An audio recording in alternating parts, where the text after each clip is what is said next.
Hello and welcome to this edition of Wake and Make News with your host, Shampoo VTA.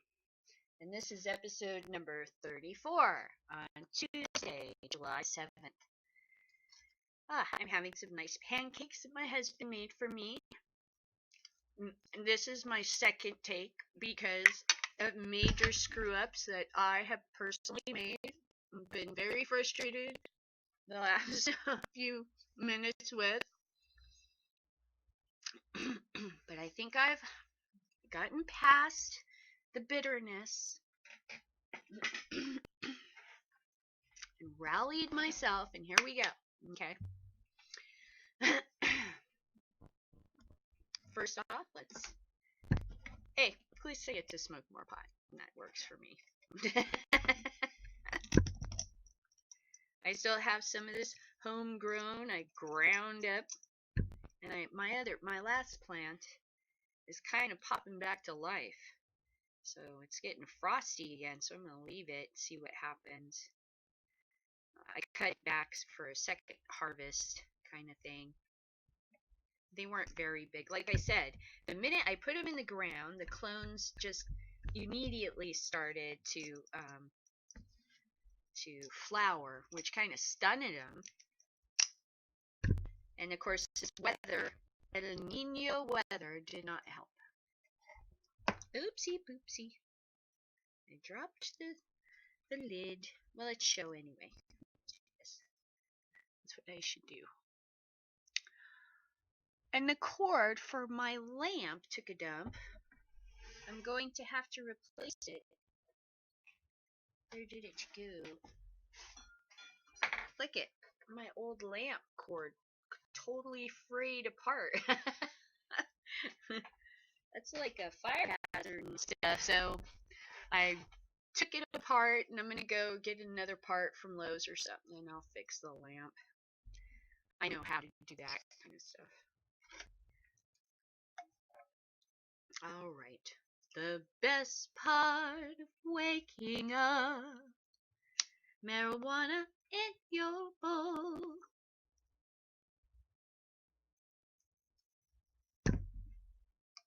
See, much better start to this one. Because I was not so neck. I was being so neck.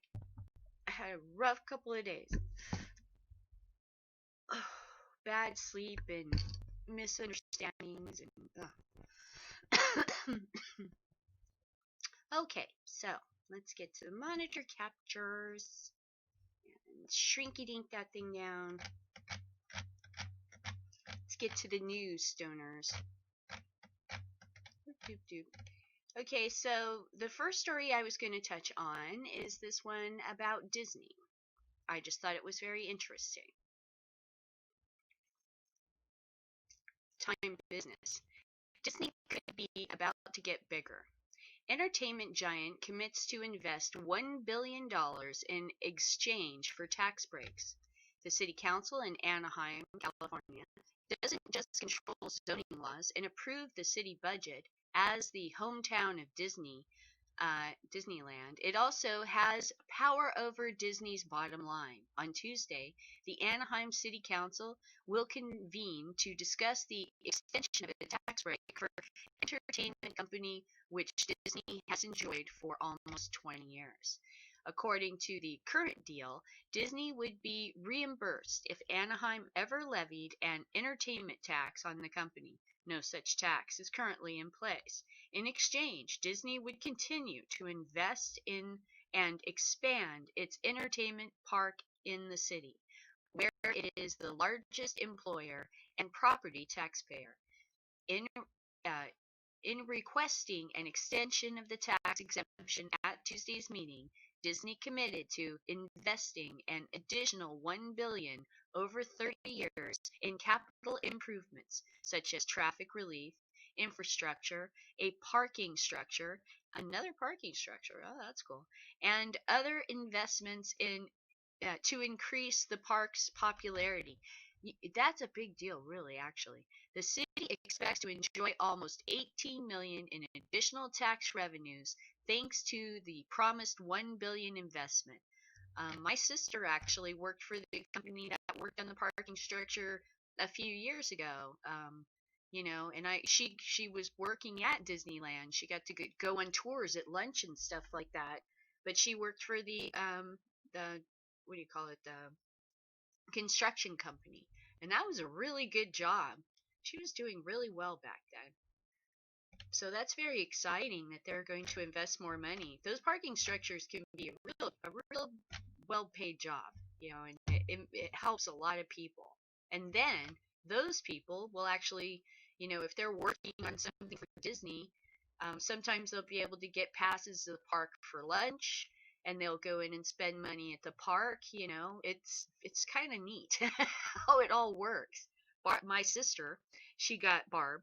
She got a tour behind the scenes, and she said there's a basketball court in um, the what do you call it, that mountain. What do they call that? The Matterhorn. Okay, so they got like a basketball court in the Matterhorn because at the time that they built it in the tour, they said that they couldn't build a structure that large unless it was some kind of a sports stadium. So in order to get around the zoning, Disney had a basketball court put inside, and the employees will go in and play basketball there. At least that's the story I heard. But there's all kinds of behind the scenes tours at Disneyland and stuff. And if they're spending the money, that's amazing for Anaheim. That's really cool. If there's no tax, it's interesting that they're worried there's going to be, like a threat or something. Let's see. Jill Scott pulls Bill Cosby support after deposition release. Apparently, a deposition was released in which Bill Cosby pretty much admits to everything those women were saying about him, which is like, wow. So I tried to say this before that our family was pretty big fan of Bill Cosby. And I have Bill Cosby comedy albums, and I'm like horrified now. And I really don't appreciate being put in this position. And this is horrible. And now, yeah. So I don't know what to do with those feelings, but what I do know is that, yeah, it's just oh, you so fucked up. Oh, you should not have lied about this. Jill Scott has renounced her support for Bill Cosby following the release of a 2005 deposition in which he admits to obtaining drugs after the intent to give to women whom he wanted to have sex with. Scott, who previously supported Cosby despite the sexual assault allegations against him, took to Twitter Monday to say she was wrong, and after the deposition surfaced Monday, 10 years ago, Cosby admitted to obtaining quaaludes. There's a word I haven't heard in a really long time. Quaaludes, with the intent of giving them to young women he wanted to have sex with, and that he gave the sedative to at least one woman and other people.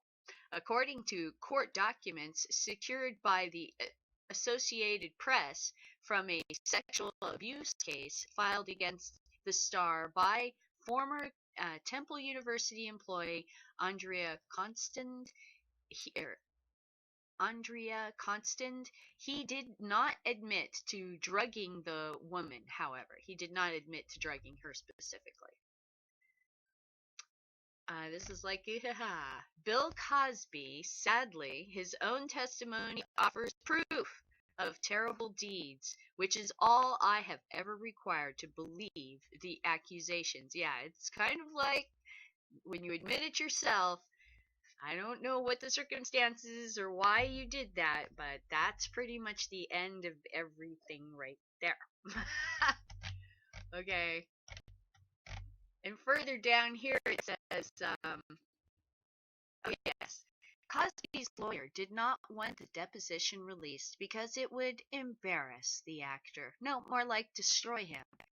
And the judge unsealed a portion of it because Cosby, as both an actor and public spokesman on topics like family and crime, has voluntarily narrowed the zone of privacy that he is entitled to claim. Scott, who attended Temple University, first tweeted her support for Cosby back in November when someone asked her to sign a petition asking the university to cut ties with the comedian due to the sexual assault claims against him. Cosby was on the board of trustees at the school, but has since resigned. Oh my goodness, Bill Cosby, what in the world? Oh my goodness. And the other thing is, in like a year's time, I have found out two things about the comedy world. One, that Robin Williams was so depressed, and I had no idea that that hilarious, wonderful, lively person was so depressed he committed suicide. And two, that Bill Cosby is a rapist. I'm just, oh wow. And I'm like not happy with whoever didn't tell us that sooner, especially if they knew, because that's terrible. That's just terrible. And what were people supposed to do? Not support him? We like their fans and stuff, and then to find out that oh my gosh. So yeah, definitely horrible, horrible things. Horrible things. Just Bill Cosby.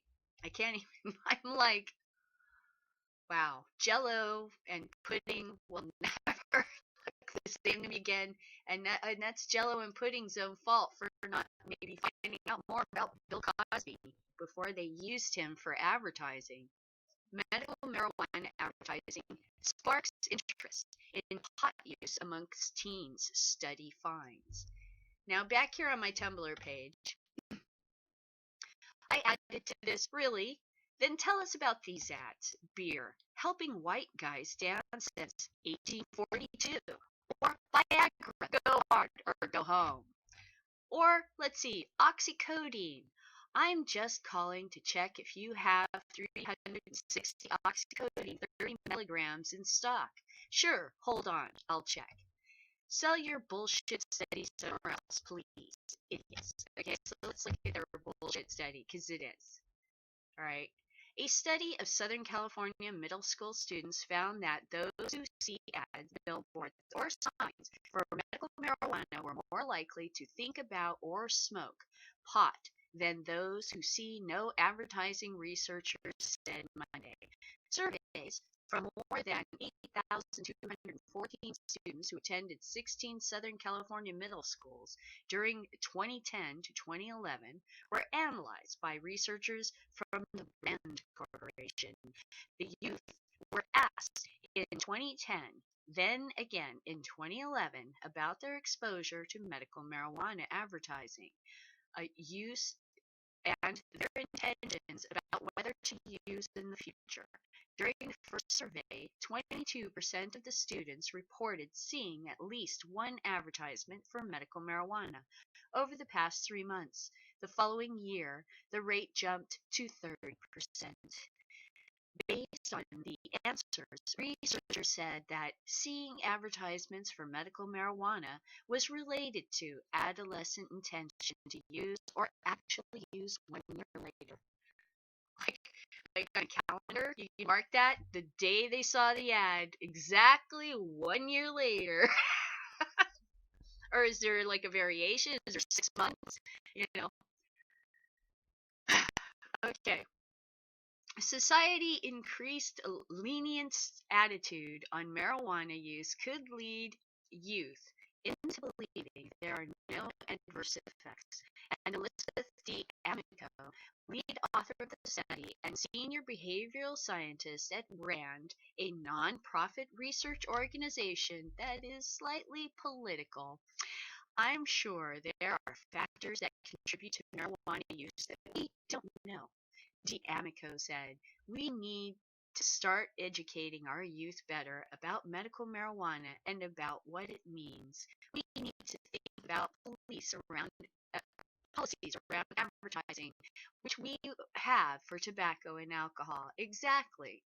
That's exactly the point, is that we have these advertisings for tobacco and alcohol, and tobacco use is down, especially amongst youth. All right?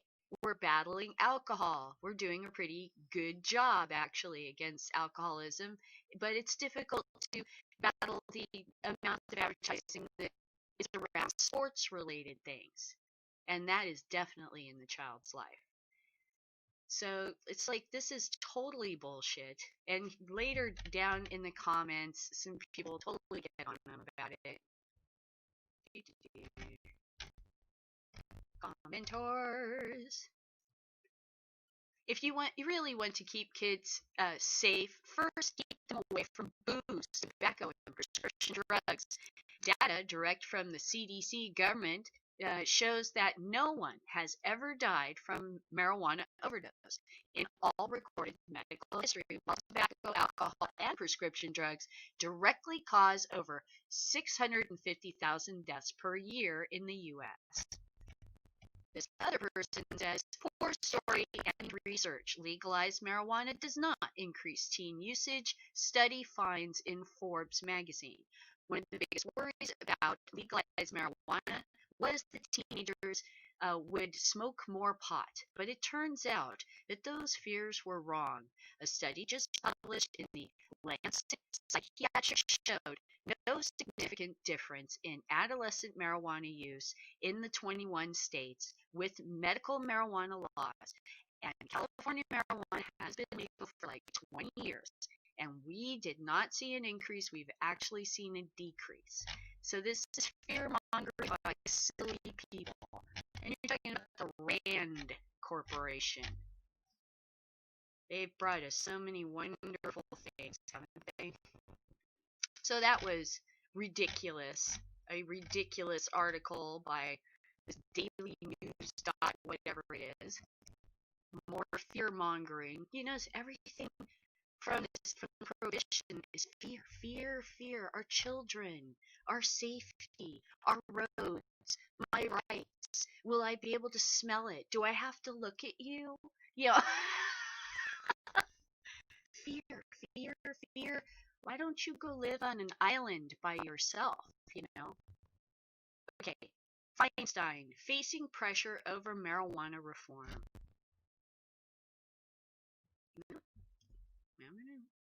Okay.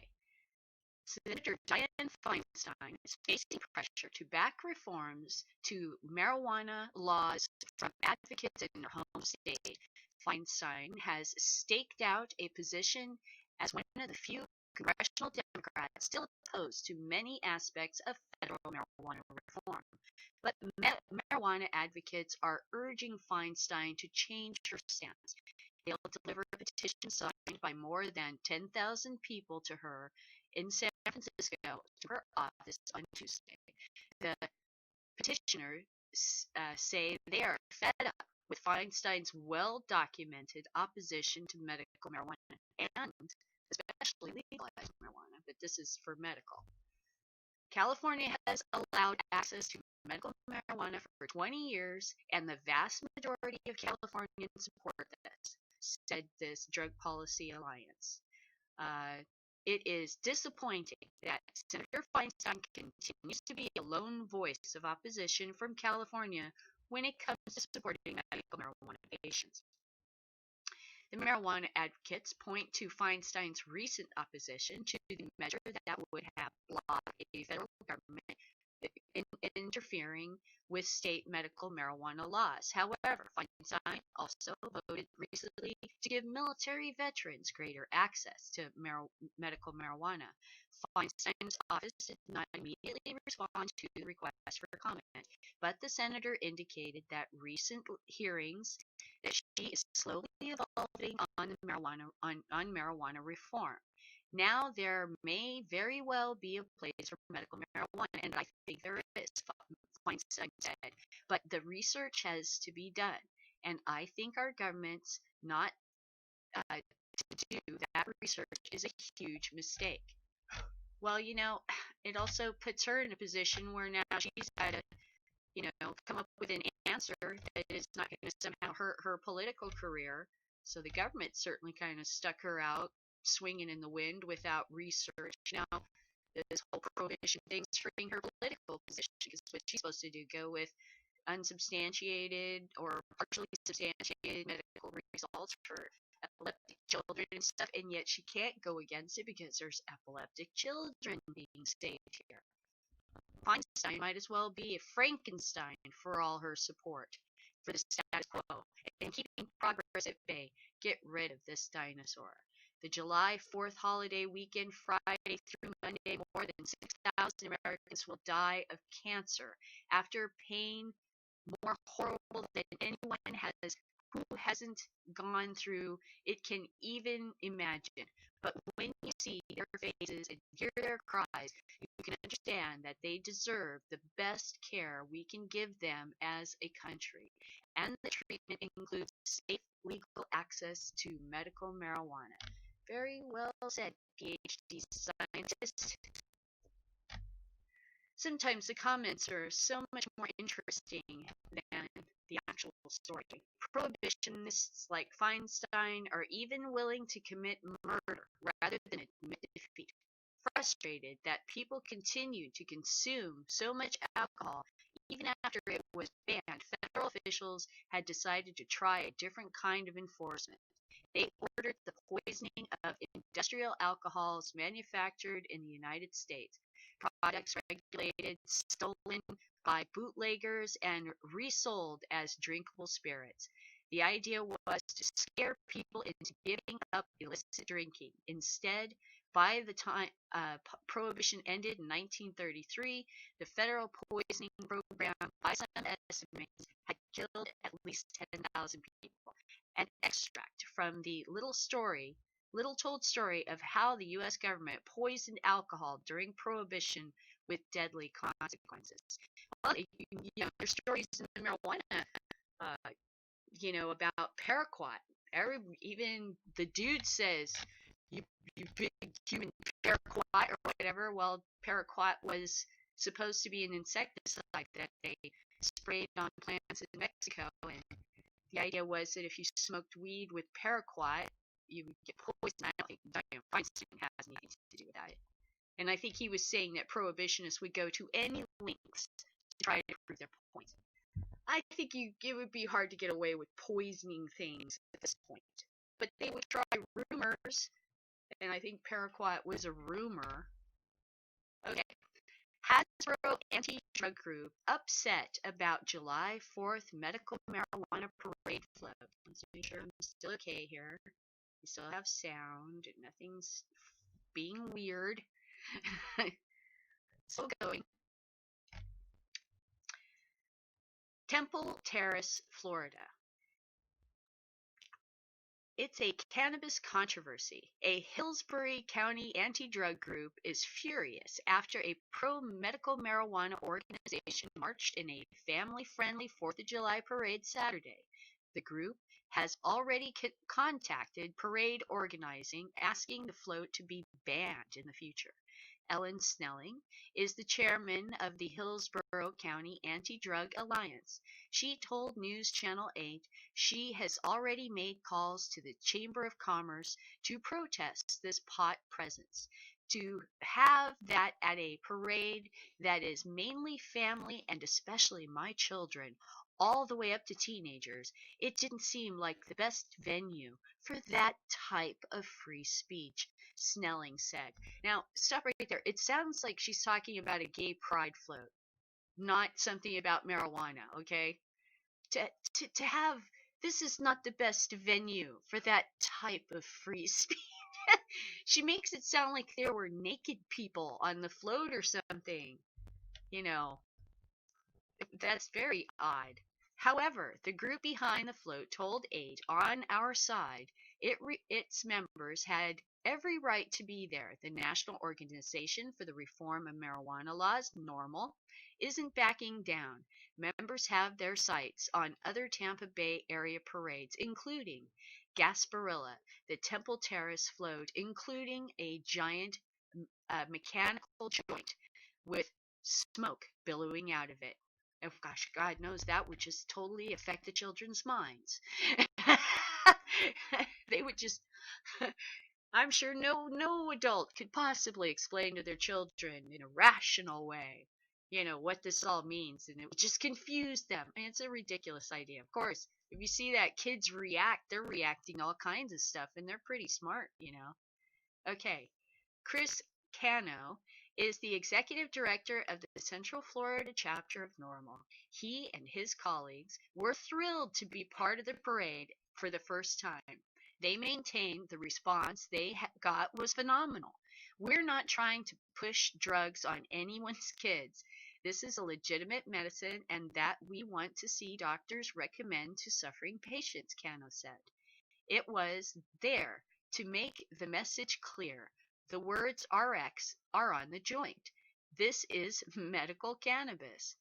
Cano is hoping to be a part of more parades in the future to educate more Floridians. He told News Channel 8, with what bothered him is the fact that there was a Confederate flag float right in front of him, passing out flags to the parade attendees.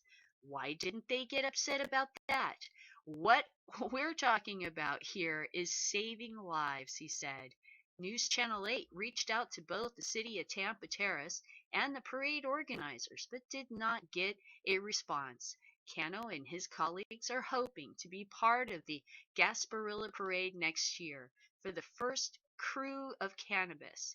The medical marijuana issue will be on the ballot in 2016 in Florida. That was cool. That was a neat story. What is that lady talking about? This is not appropriate for children to see. Oh my God! Don't look. What are they streaking? Don't look, Martha! It was too late. She'd been medicated.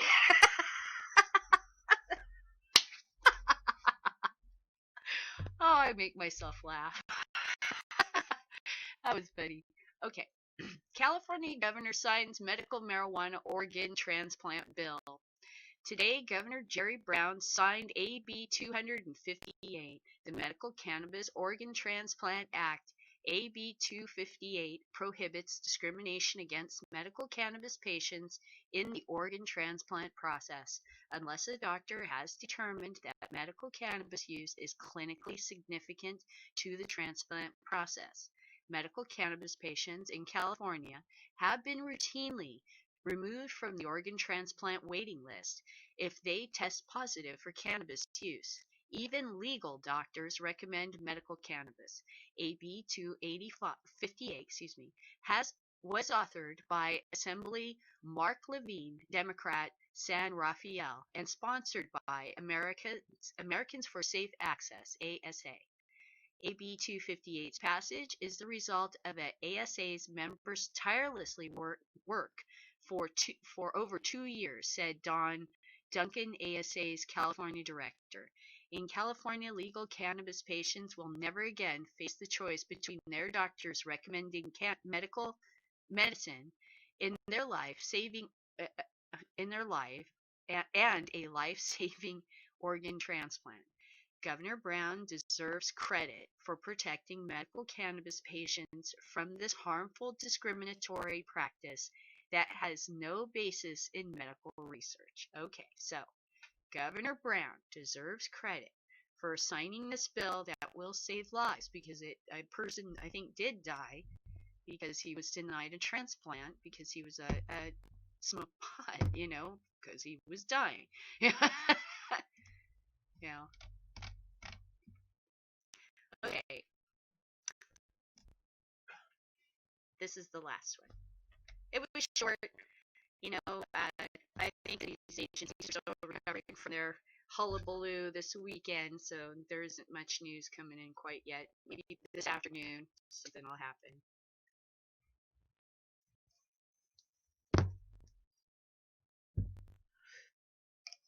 They get in a cycle where they start repeating themselves. Okay. Looking for new material can be tough some mornings. Okay, Oakland joins the world's biggest pot shop to battle the feds. Now, this is a video. Is this how the war on drugs, weed ends? Okay. Oakland joins the world's biggest pot shop to battle the feds. The end of the war on weed. Okay, now there is a person here in California, I believe her name is Haig, and she is like part of the district attorney's office or the feds, and she's been continually cracking down on especially Harborside and giving people problems no matter how Californians vote or how the country's changing or how the feds are starting to back us up or how the Congress is telling her not to do this. And she's got a great look. I mean, really, if you go see a picture of her, it's like white hair and steely blue eyes. She would make a villain in any movie. I mean, if it was Dungeons and Dragons, I would cast her like as a lich. Like, she would be like one of your main baddies. She has a great look for a villain. It's very intimidating. Harborside Health Center in Oakland, California, is the largest medical marijuana dispensary in the world, serving nearly 200,000 patients and distributing 25 million in cannabis per year. It does so, but out in the open, under the auspice of California law and Oakland's regulatory regime. Federal prosecutors, however, maintain an unfriendly stance on state legal medical marijuana. It's still illegal under federal law and must be stopped.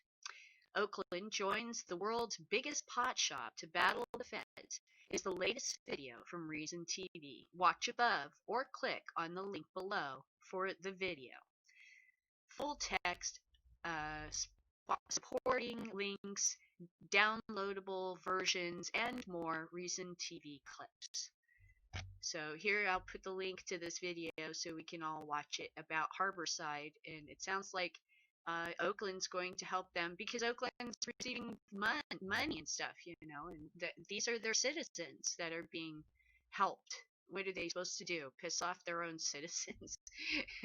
Because you said so and you're mean? Okay, so like that was all the marijuana stories for today. And I think that Take 2 was actually good. It came out better.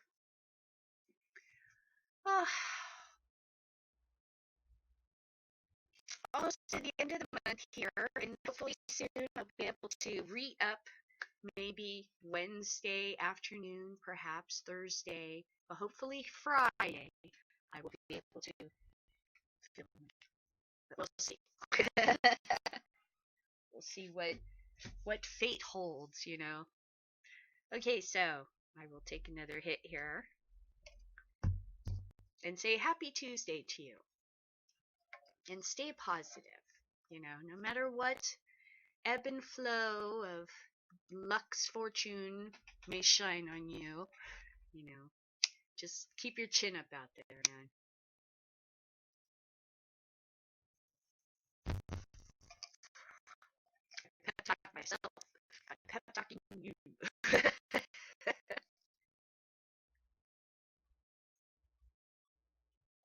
That's weird. Okay. So you stay high and goodbye. And all that kind of positive vibes and love and inspiration that people send at the end of all of these videos.